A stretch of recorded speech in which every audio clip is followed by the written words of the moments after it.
Welcome to the Retail Media Moguls podcast, brought to you by Platform 195. We share trends and strategies across retail media to help you accelerate your brand growth. I'm your host, Stuart Adamson. Welcome to the Retail Media Moguls podcast. I'm your host, Stuart Adamson, founder and CEO of Platform 195. Today, I'm delighted to be joined by the Strategic Partnership Acceleration Lead at Flywheel Digital, the legend that is Peter Bond. Peter is considered a leading figure in retail media and has held various senior leadership roles during his 30-year career, working for companies such as Fetch, Power Reviews, Spins, CVS Health, dunnhumby, and IRA, to name just a few. He's also the founder and co-host of the CPG Guys podcast, of which I am in awe. Peter describes himself as a voice of the consumer evangelist, a CPG expert, data geek, podcast influencer, loyalty advocate, politico savant, connector archetype, and an erstwhile gourmand. Peter, welcome to the podcast. Thank you so much for joining us. It's so nice to be here, Stuart. Thank you for having me. I think the one I'm most proud of is the erstwhile gourmand. My misspent youth was chopping mise en place at Michelin star restaurants in New York City on the weekend so that I could get Eric Ripert to teach me how to debone a fish, or Wiley Dufresne to teach me aspects of molecular gastronomy. So that's, which begged the question, like, why didn't I go into the restaurant business? And the answer to that, I usually say, is the way you make a small fortune in the restaurant business is you start with a large fortune and you spend most of it. Oh, wonderful. I used to work in a butcher's myself, so I learned how to do the same thing, but with meat. That was my Saturday job. But tell us a bit about your journey then, because obviously started in the restaurant, but how did you end up where you are and what have been the twists and turns along the way? It'd be lovely to hear a bit more about that. Yeah, after getting out of business school in the early 1990s, I spent a number of years on the brand side doing more traditional brick and mortar types activity, space management, category management, trade marketing. That's really where I cut my teeth in the CPG space. And by the end of the 90s, I transitioned over to the service provider side. I started working with IRI. I was working on their retail business. So primarily interfacing with retailers in the grocery channel that were based on the East Coast of the United States, many of whom don't exist anymore, strangely enough.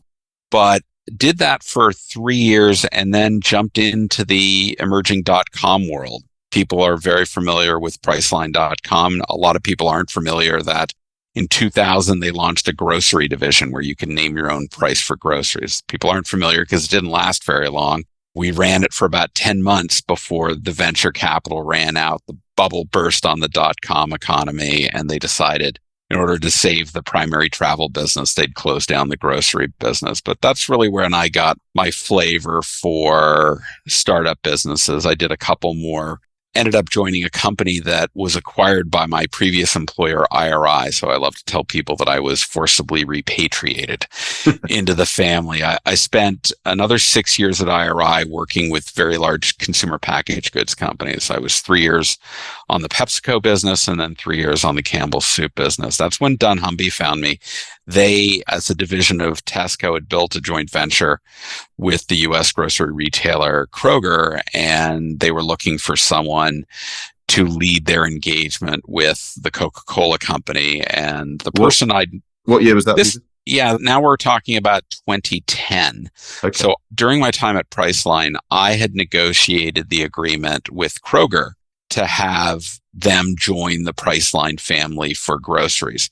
The person I did the negotiation with was a fellow named Dave Chancho, who at the time, Dave was the VP of loyalty marketing at Kroger. Fast forward 10 years or so, I'm now at IRI, and Dave comes calling saying, hey, I brought dunnhumby into Kroger. I'm now on the dunnhumby side. We're looking for someone to manage a challenging relationship. We'll just leave it at that. At the time with the big client Coca-Cola, and I seem to remember following you on LinkedIn, seeing you spent some time at PepsiCo. One, I'm wondering, do you have a deep experience in carbonated beverages and non-alcoholic beverages? And so would you be interested in talking to us? And dunnhumby at the time was the hottest company in the CPG space. So I made the jump, and off to Cincinnati I went, where I spent 4 years working on large clients like Coke and General Mills. And then CVS came calling. CVS is one of the two largest drug retail chains in the United States. I think they have about 9,000 stores. And they had a long-standing loyalty program called Extra Care, and they were looking for someone to build out what I would call the early generation of retail media. So anyone in the US who shops at CVS is familiar with the 6-foot-long register receipts that contain coupons printed on it. Okay. People like to create memes of it as replacements for broken vertical blinds. Or one of my favorites was they superimposed the CVS register receipt on Meghan Markle's train at her wedding, trying to demonstrate how long it is. In fact, a comedian on late night television in the US, Jimmy Kimmel, made quite a career in his early years on television making fun of these register receipts. Anyhow, that became my responsibility, and I took it from printing out personalized coupons on register receipts to doing it through personalized email, doing it through personalized mobile app notifications and other things like that. Just became kind of the early stage of controlling in-house capabilities around that. And that's really where I got my flavor for retail media. I ended up then going to a company called Spins, which does product attributes. So think about every aspect of a product, what type of bottle it's in. Is it gluten-free? Is it non-GMO? All of those different attributes that manufacturers would use to be able to analyze data, sales data, particularly through the lens of those attributes. And then I got onto the digital shelf. I joined a company called Power Reviews. In the UK, people would recognize Power Reviews as basically the SaaS platform that sits behind companies like John Lewis and Partners.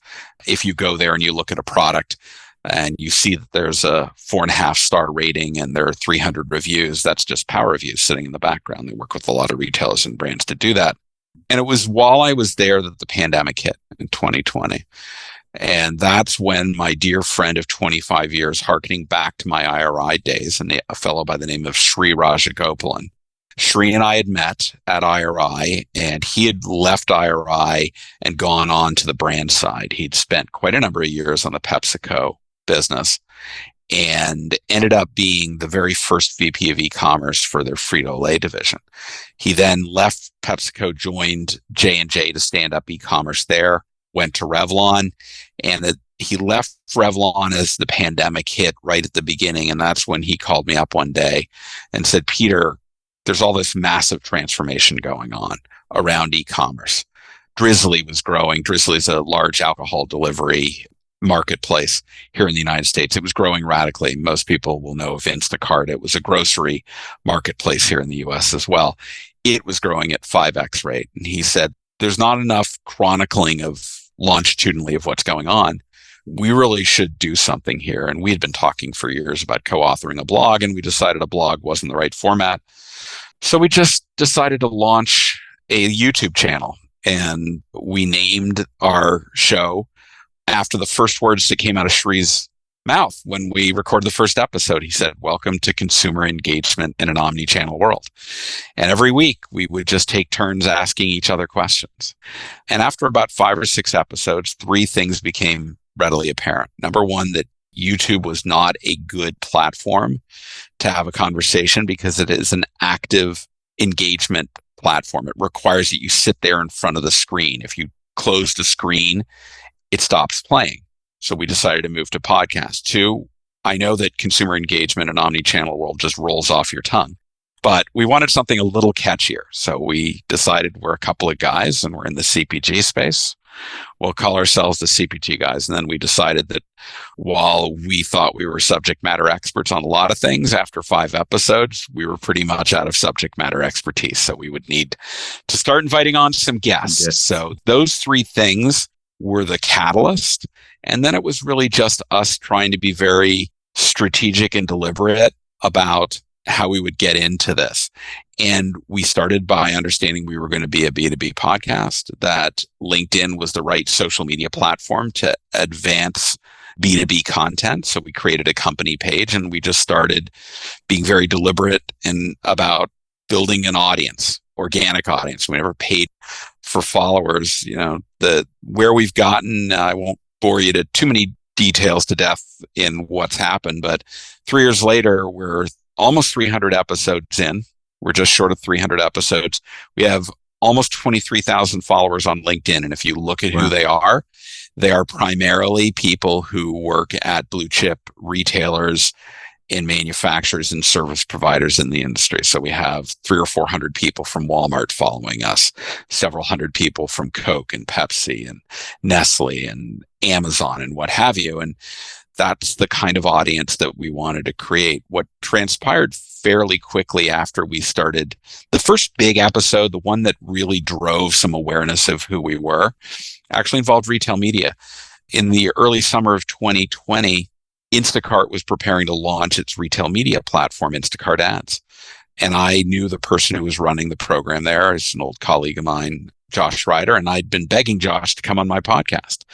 And I couldn't get him to come on. And one day he called me up and he said, I'd love to come on. And I said, what changed your mind? And he said, well, my problem is that every time I'm in the queue for PR to push out the existence of Instacart Ads, remember this is the summer of 2020, right? Yeah. Every time I'm in the queue, I get pushed out because Instacart signs a deal with Walmart, or Instacart signs a deal with Sephora, or Instacart signs a deal with whomever. And he said, I just can't get into the queue. So I want to come onto your podcast. So he came on and we just had him sit there for an hour and painstakingly go through what their platform was, how the bidding system worked, what were all the different kinds of on-site capabilities. And it may have been dry, but it was comprehensive enough. And talking to him 2 weeks later, he told us that he could readily identify at least 20 new brands that had come onto the Instacart Ads platform directly because of listening to our podcast. Wow. So that was an indication to us that, one, people were hungry for this kind of knowledge and that we were reaching the right audience and they were engaged. And kind of where we are now is more often than not, we have guests on from the who's who of the retail media space. And are you seeing those guests from across different categories? I mean, we're quite specialist in travel, but it'd be interesting to know what sort of what sort of categories are you getting on, and which categories are more developed in this space and who's sort of doing the right things and who's sort of catching up. So I would say that far and away, the category or the vertical that we're most engaged with is grocery. So we've had on people from, and I'm using grocery very broadly because you could classify Walmart as a mass merchant.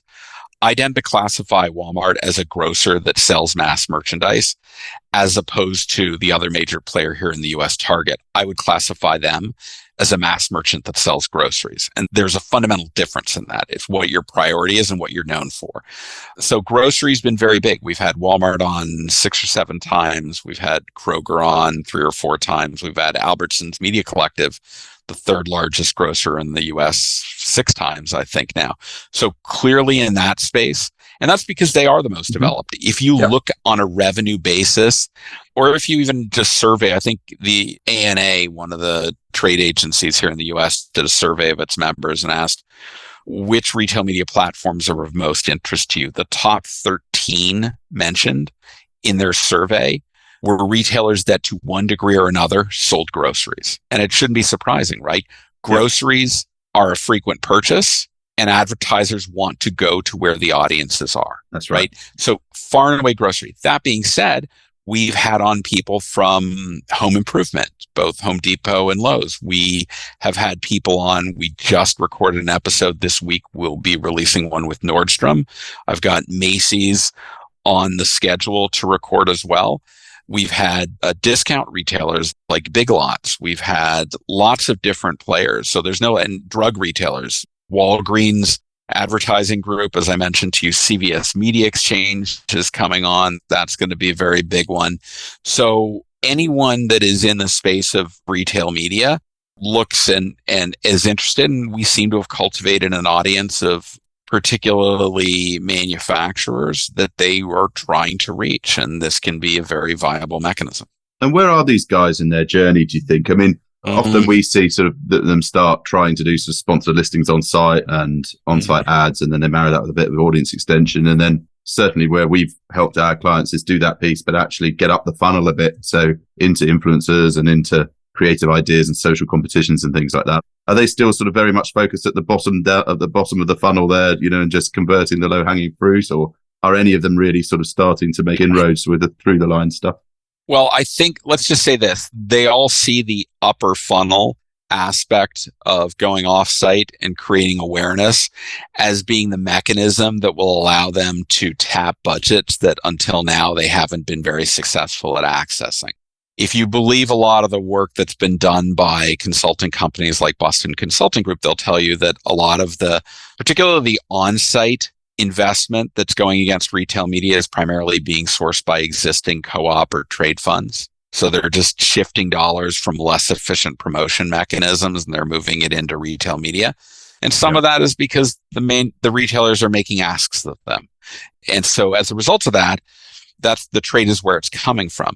What retailers understand is where brand budgets exist is particularly around concepts of driving new product innovation and other types of activity. And in order to access those funds, you need to compensate for other traditional mechanisms of advertising that are waning in terms of their power. I'm particularly talking about linear television, and I'm talking about print media. So both of those are on the decline. If you believe most of the research that I've seen, linear television, people cutting the cord are doing one of two things. Either they're moving to connected television, which is the platform that retail media can access through building partnerships with companies like Roku and Disney and Paramount and other streaming services to compensate for loss. And the great thing about it is when you do that, obviously, you bring to bear the closed loop environment of being able to measure audience impressions to actual conversion. And that's the real power that brands are looking for to justify shifting budget away from traditional channels. The other thing is, but some of those people just aren't moving to connected. They're doing other things. And as a result of that, there's this growing audience that is being referred to as the unreachables, people that cannot be reached through linear television. The reality of it is that they may or may not be moving to connected television. The fact is they are still going into physical stores. So that's where we look. I look to the future. I'm the Canadian in the group. I love Wayne Gretzky. He always had this saying, don't go where the puck is, go where the puck is going. I look at retail media. I think where the puck is going is this enormous scalable audience, which is the in-store audience. Like if you believe research from companies like Placer AI and ComScore, Walmart's in-store audience is 70% larger than their digital audience. So if you can start to harness the in-store environment through surfaces and other mechanisms, that presents a way for retailers to start monetizing that aspect. And that can start, along with the offsite, to draw dollars out of the traditional brand budgets. I think the big challenge is going to be adjusting brands to think differently about what dictates a trade spend versus a brand spend. And what I mean by that is a lot of manufacturers have always operated under the belief that, and this in the US particularly is driven by some federal regulation, that the Robinson-Patman Act about how much you can allocate towards trade funds, is that if the bill, the invoice for any type of media came from a retailer, it had to be sourced from the trade fund. And to that, I would throw out this really big challenge. Amazon Web Services. Is Amazon a retailer? If it is, then manufacturers paying to use AWS to run their technology platforms, well, they're technically a retailer. Does that mean you have to pay for AWS out of that? I mean, there are a lot of challenges that retail media and the changes that are going on are starting to drive revolution and transformation in our space. So I'd like to chat a couple of things on that. So that act, is that preventing brand spend going to the retailers via the media agencies, or are they finding a way around that? Well, here's what I'll tell you. I'll give you some great examples of where these challenges are. You know, Procter & Gamble probably has the strongest line item. They say if the invoice comes, and it's not only just if it comes from that. I was at Cornell University talking to a group of people in an omni-channel leadership class, and one of them brought up the fact that this was a retailer. They were getting pushback that the invoice that they were getting from that retailer on retail media that printed on the digital invoice, literally denoted on the digital invoice, was a PO box that was the same PO box as they use for their trade funds, even though the way they pay is through electronic fund transfer. By mere virtue of the fact that it had a PO box that was the same as a PO box on invoices for in-store activities that are traditionally paid for retail media, they said you have to change your digital invoice and have a different PO box, even though I'm not ever mailing you anything in that PO box. I just need to make my lawyers happy so that they don't think, because they're really worried. They are very worried about running afoul of that kind of legislation. So it's something that's going to require a lot. As the bigger retail media gets and the more they're doing these kinds of things, this is something that the industry is going to have to tackle. I know they can handle it. It's just that right now there's still a lot of friction going on in the industry around who pays for what budget it comes out of and whether or not it's controlled. Like, retail media at the end of the day is media. And the question becomes, who should control it? Yeah. Is it something that, because right now for a lot of manufacturers, they'll have an Amazon team. The Amazon team is part of the marketing organization. And then every other retail media platform is handled by the local sales team that is handling it. There's got to be a measure of convergence, maybe not from a control or from a organizational structure perspective, but there's got to be some convergence around process that you want to evaluate all of your investments against retail media, regardless of who the retailer is, in a unified and consistent manner so that you can make judicious decisions as a brand where you invest against. I think one of the things we did when we were working with Thomas Cook was actually we helped set up a separate limited business, which was effectively a creative and content agency, and used that as an opportunity to not only separate in the suppliers' minds around the fact that this wasn't just trade dollars going to a retailer, but was also actually a full marketing services business. But that is something that has to be done. Generated its own revenue line. Yeah. So there are sort of ways around, I suppose, but it'd be interesting to see how it evolves over time. I'll give you a great example. When dunnhumby was in that joint venture with Kroger, they had a separate company called dunnhumby USA. So it was 50% owned by Kroger. It was 50% owned by dunnhumby. The minute that Kroger dissolved the joint venture and absorbed most of that previous entity into what is now known as 8451, that's the name that they gave this new entity. It's the longitudinal address of Cincinnati. The first thing they had to do was cancel all of their agreements with alcohol manufacturers. And the reason for that is yet another interesting element of U.S. law. It is something called Tied House laws, which stem back to the UK, and the emergence of legislation around what is commonly referred to as the three-tier system, that manufacturers of alcohol, distributors of alcohol, and retailers of alcohol have to be three different entities. And that was to try and prevent alcohol manufacturers from creating monopolies at the retail level.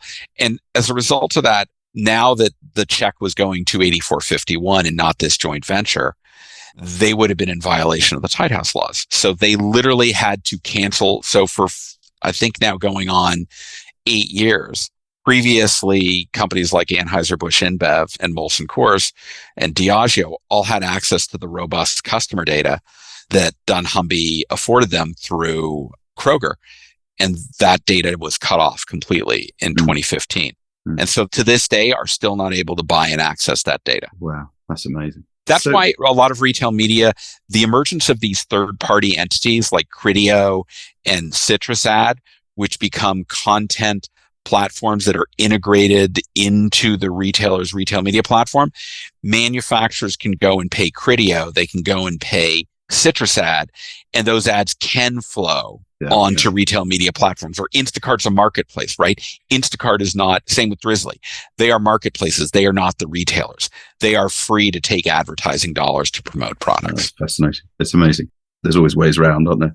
You mentioned before about I think it was Walmart's audience being 70% larger in store than on digital. Is that right? Yep. So tell me about the latest sort of developments in tech in store and the digital experiences, and then also anything around the attribution and measurement of that, because that was always the sort of core challenge in that space. It'd be really nice to know what's going on in the States, really. Sure. So there is a lot of push to drive the creation of different products around in-store media. So there are companies like Barrows, which is a division of WPP, companies like StrataCash, and what they're doing is they are investing in placing surfaces, digital screens, in-store, in-aisle, at the end of end caps. And the idea here is let's start to digitize a lot of the in-store experience. Now, what you have to understand when you start talking about this channel is that you have to understand fundamentally that the experience is not going to be what you get in on-site and off-site. Those are highly personalized experiences.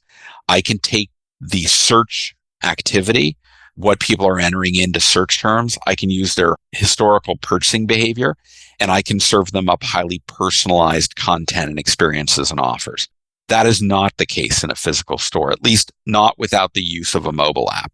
So when you talk about you seeing surfaces that are at an end cap, it's more about creating meaningful content experiences than it is about creating personalized content experiences. So fundamentally, things like that. But there are also the ability to print out shelf tags that have additional content on them, advertising content that hangs below the basic barcode and the price per unit and the description of the product. That's another mechanism for in-store media. Radio that's going on in the background, creating radio advertising as people are walking the store. That's a mechanism. A lot of retailers, particularly grocery retailers in the US, have fuel stations in their parking lot. There are screens on those fuel stations. That again becomes a mechanism. So if you think about, there are a lot of opportunities to connect with those consumers as they're coming into the store and do so in meaningful ways. That is the promise of in-store retail media. And that's the great thing, is the retailers control it. And as long as they can start thinking about how they integrate that into their mobile app, because the device that people are carrying around, that can be the personalized element, but it can also be the mechanism that guides the measurement. And you talked about that earlier, right? Understanding that people were in the physical store and being able to precisely locate them in areas of the store, those become the propensity signals for they were exposed to the advertising. Now let's see, did they actually make a purchase in store or online? If you can do that, then this closed loop environment becomes really desirable to advertisers that are finding that the old freestanding insert is less powerful, that linear television advertising. Walmart's in-store audience is twice as large on a weekly basis than the Super Bowl delivers. And the Super Bowl is once a year, right? So if you start understanding that scale and saying, wow, in-store is really powerful and I can't reach people through linear television, but I can through in-store activity, they're the ones. You look at what Kroger's doing, and as Kroger looks to consummate its merger and acquisition with the Albertsons companies to make them much more competitive with Walmart, that becomes a real powerful. And that's something that will give them, to a degree, a step up on Amazon. Because in the United States, Amazon's still the 800-pound gorilla. They still garner 70 to 80% of all the retail media dollars, right? Everybody's chasing Walmart. That's not the case in Europe. It's not the case in APAC and elsewhere in South America and Latin America. Amazon's still the 800-pound gorilla. But Walmart and Kroger and those that have in-store audiences and have the ability to create solutions that can advertise in store, suddenly they have something that Amazon can't catch up to, at least not in the foreseeable future. Like Whole Foods is not a viable competitor to Walmart's physical stores or Kroger's physical stores. So I think maybe just because we're relatively limited time, why don't we talk a little bit about the digital space? How do you maximize the revenue that you're generating from your suppliers, both on the big level and then the sort of scaling of the long tail, so to speak? And then the sort of other side of retail media. And often that I find there's a bit of a camp that believes retail media is this joining up of the networks and buying third-party media across it. And then the other camp is about all the supplier piece. Tell me what your thoughts are around that and the development and where we're all going with it and what you see. I would be remiss if I didn't tip of the hat to on-site retail media, right? For all this growth in other mechanisms, offsite and what have you, at the end of the day, search is still the predominant component. So domestically in the US, of the $37 billion in revenue that was generated from retail media last year, probably 25 billion of that 37 came from search. So on-site search is still the dominant component. That being said, offsite, and particularly like connected television, I think this year it's estimated to be about $6 billion, and it's growing at a 20 or 30% clip. So there's an enormous amount of opportunity. And that kind of gets back to the whole upper funnel. It's something that brands are looking to compensate for other mechanisms waning in their power. Retailers are looking to access the dollars that come with it. And all of a sudden, we have these growing audiences. Streaming services are through the roof. Connected television is happening. And it's hardly a week goes by that I don't see an announcement from a major retailer partnering with a streaming service to use their audiences to target advertising as they see fit. Yeah, we see an interesting piece in there. And obviously, this is how we advise our clients. But often we see, because that effectively, for the smaller suppliers that typically connected or TV or digital or out of home is an expensive entry point, because now we can buy it on an impression basis, actually it opens up a huge amount of, fraction of a campaign for suppliers that don't necessarily have the budgets of the big ones. And actually, if you're doing the data targeting, right, then actually it's a hugely effective way of buying above the line media and integrating them into retail media campaigns. Offsite is also very relevant for retailers that either don't have a large e-commerce audience or don't necessarily have the financial resources to launch their own. I'll give you two examples of this. Dollar General is a value retailer here in the United States. They have over 10,000 stores around the United States. They are primarily a cash operation in physical stores. So there aren't a lot of people doing e-commerce. So thinking about creating an on-site retail media experience for Dollar General is probably not top of mind. That being said, they do have that audience of 100 million shoppers or what have you that they can use to target offsite advertising. So what Dollar General is doing is their offering is primarily offsite, because they knew that that's where their audience would have value to a brand. Another example is Nordstrom. I recently interviewed a fellow named Aaron Dunford, who is the head of Nordstrom's media network. And he didn't have the financial resources to launch on site. So what he did is he went and partnered with third-party DSPs and what have you, and made his audience available to them and started marketing to all the manufacturers in his community, saying, you can use us and our audiences through the DSP to create offsite advertising and do it at scale. And then he generated enough revenue from that endeavor to then fund the creation of an on-site solution. So he started off-site and went on-site. Whereas if you look at most of the big players, they started on-site and then broadened to off-site. Yeah. So I think that the off-site just offers an opportunity for retailers that may not want to start or may not be able to start on-site to do so with a much lighter footprint. I can tell you this, having worked at a large retailer like CVS, they budget out their IT allocation a year and a half in advance, right? Challenge. And if I walked into any large retailer today that wasn't doing retail media and said, I want to launch retail media, they'd have to do a couple of things. First, they'd tell me, talk to me in August, we'll budget for the following year. Or they would say, fine, which projects do you want me to knock off the list? And by the way, whoever's project that is not going to be happy, because I bet they're not going to be relieved of whatever commitment they made to the organization to get those IT resources. It just doesn't happen like that. So it takes a long time. Partnering with external providers that can do a lot of the activity that doesn't involve IT internally to be as dramatically involved, that is the fastest way to get retail media up and running for a lot of these retailers. We see that completely. And we've got at least 2 or 3 clients, big retailers who are doing exactly that. We start with audience extension and building out their shopper platform. Yeah, sure. And then meanwhile, we're working with the on-site guys to actually stakeholder management, getting them to understand, that it's not going to, kill their business or cannibalize their thing, but actually there's a huge revenue opportunity.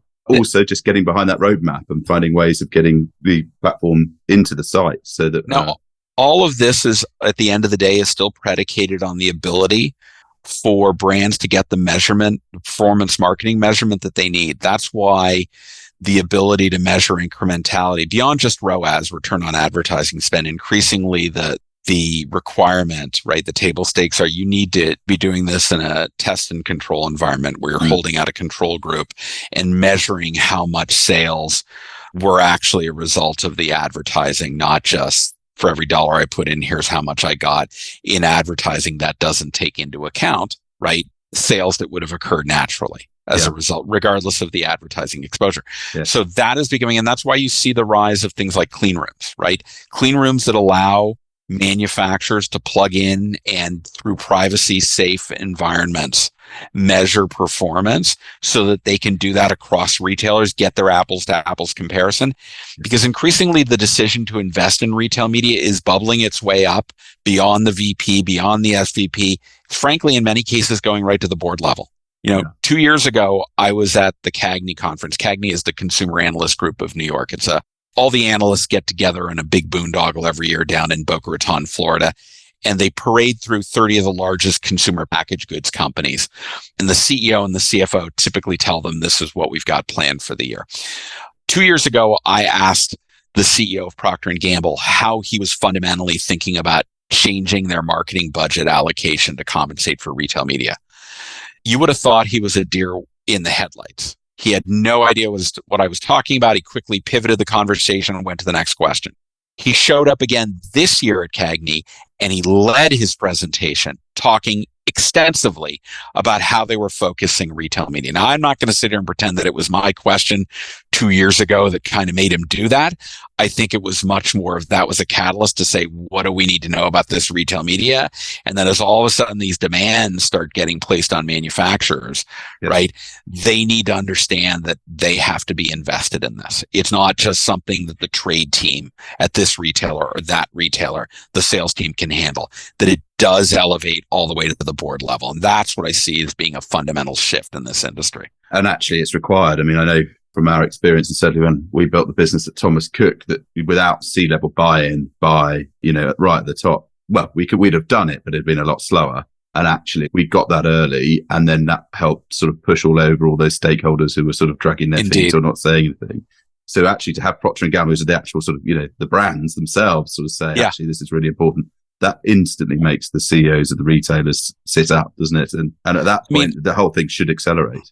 I expect this kind of conversation from manufacturers like L'Oreal, right? They have leaned into digital more than any other manufacturer I have seen to date, right? They have built so many creative capabilities to advance the understanding that content is going to drive a lot of their engagement. But even 2 years ago, I was looking at the CAGNY presentation by Colgate-Palmolive. And typically at these industry investor presentations, it's the CFO and the CEO speaking. Colgate had their chief digital officer, a woman named Brigitte King, had her and gave her 30 to 35% of the time during their 1 hour speech to just talk about their digital direction. That was revolutionary to me. This year, I saw Church & Dwight, the manufacturer of baking soda and all sorts of other personal care products. Their presentation screamed digital engagement, recognizing the power of retail media. There is transformation occurring. It's occurring very rapidly. So there's movement on the manufacturer side. The retailers are supplying it. There's still friction, right? There's still these bumpy roads. Common measurement terms. That's probably the biggest thing, that there's got to be alignment between manufacturer and retailers on how things are measured. That's the way you're going to shift budget dollars more quickly. And then they've got to get over that trade issue. If they can get over the whole, if the invoice comes from a retailer, does it mean it has to come out of trade? If they can get over that hump, then all of a sudden retailers will compensate not only for the loss of linear television, but I mentioned print advertising.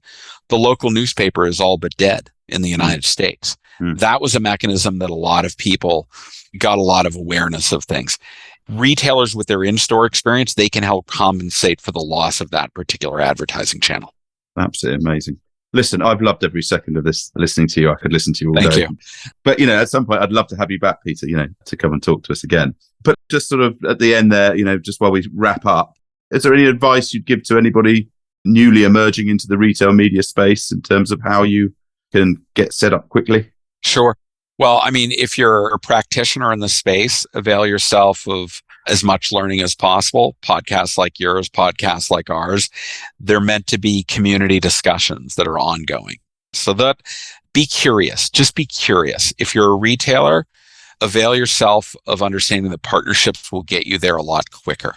The other thing is understand that as the industry sits right now, for the most part, manufacturers perceive retail media as taxes.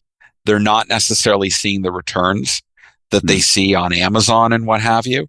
Yeah. And so you've got to bend over backwards as a retailer to not carry a big stick. Or if you're going to carry a big stick, walk softly. Try to work with your manufacturers. And if you're a manufacturer, understand that a retailer is asking you to invest in their platform. It's not a yes or no answer. You have the capability to go back to that retailer. Because remember, this is a juxtaposition. You've been selling to them for many years. They're now trying to sell to you. You have the right, and honestly, you have the responsibility to say, okay, you want me to invest in this. What I need from you is this. I need you to be able to deliver over here. This is not a transactional relationship where I'm walking into a coin store and I'm buying a 1925 silver dollar, right? That's very transactional. I'm negotiating on price. You have a long-term relationship between retailer and manufacturer. You have to be able to ask for things that may not directly be connected to the retail media. It may have to do with in-store. It may have to do with supply chain, whatever. But don't be afraid to ask for that. That is how you're going to build long-term sustainable relationships that work with these retailers. So think about the bigger plan and try to make it part of the joint business planning effort. Fantastic. So it only remains for me to say thank you very much indeed, Peter, for joining our Retail Media Moguls podcast. It would be great if you could come back sometime so we can see how you've developed everything. And it's just fascinating because you've got such an amazing sort of broad view of the industry. And also from over the pond, it's really amazing to hear what's going on over there. So thank you so much. Please do come back. My pleasure. We'll be happy to, and we'll make sure to promote the existence of your podcast. We look at podcasting as being a community that a rising tide lifts all ships. It's not about the competition. It's about getting more voices. So we welcome you to this community. Yeah. And I welcome you to the UK and come open a bottle of wine with me. The Retail Media Moguls podcast is brought to you by Platform 195. To learn more about Platform 195 and how to connect retail media with intelligent marketing to accelerate growth, visit platform195.com. And then make sure to search for Retail Media Moguls in Apple Podcasts, Spotify, and Google Podcasts, or anywhere else podcasts are found. Make sure to click subscribe so you don't miss any future episodes. And on behalf of the team here at Platform 195, thanks for listening.